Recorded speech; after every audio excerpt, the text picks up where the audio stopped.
ஆதியாகமம் 39ஆம் அதிகாரம். யோசேப்பு எகிப்துக்கு கொண்டு போகப்பட்டான்.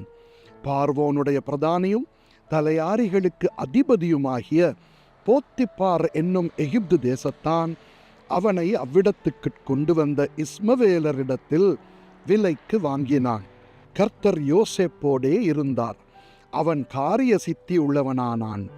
அவன் எகிப்தியனாகிய தன் எஜமானுடைய வீட்டிலே இருந்தான்.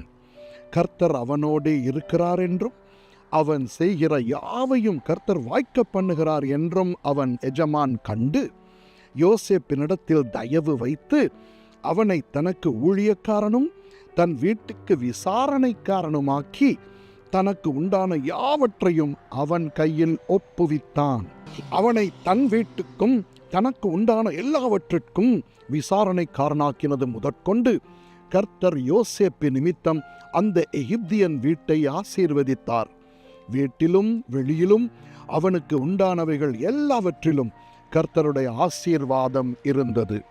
ஆகையால் அவன் தனக்கு உண்டானதை எல்லாம் யோசேப்பின் கையிலே ஒப்பு கொடுத்துவிட்டு தான் புசிக்கிற போஜனம் தவிர தன்னிடத்தில் இருந்த மற்றொன்றையும் குறித்தும் விசாரியாதிருந்தான்.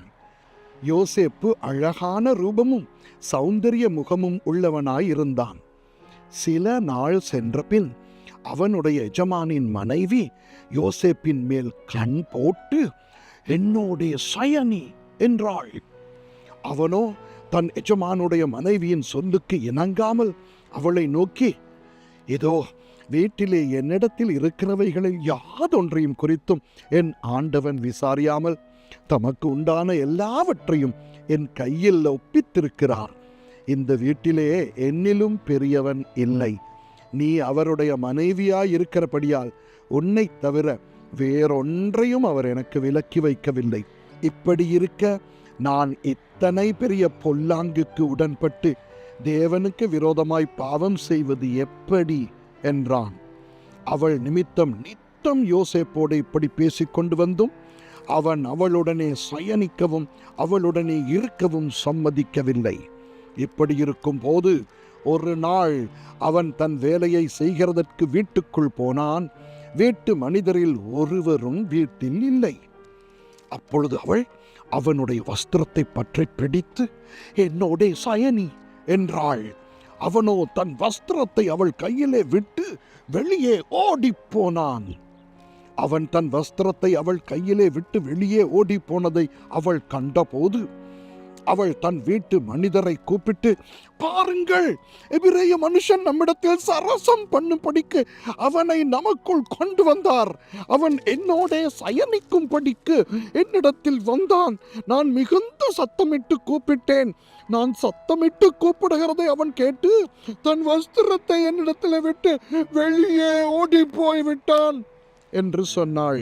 அவனுடைய எஜமான் வீட்டுக்கு வருமளவும் அவனுடைய வஸ்திரத்தை தன்னிடத்தில் வைத்திருந்து அவனை நோக்கி, நீர் நம்மிடத்தில் கொண்டு வந்த அந்த எபிரேய வேலைக்காரன் சரசம் பண்ணும்படிக்கு என்னிடத்தில் வந்தான்.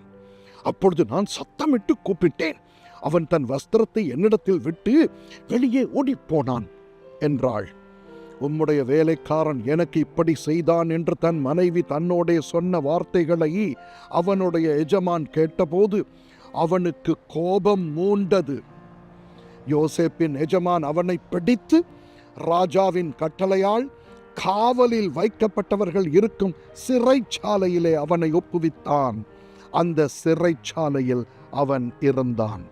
கர்த்தரோ யோசேப்போடே இருந்து அவன் மேல் கிருபை வைத்து சிறைச்சாலை தலைவனுடைய தயவு அவனுக்கு கிடைக்கும்படி செய்தார்.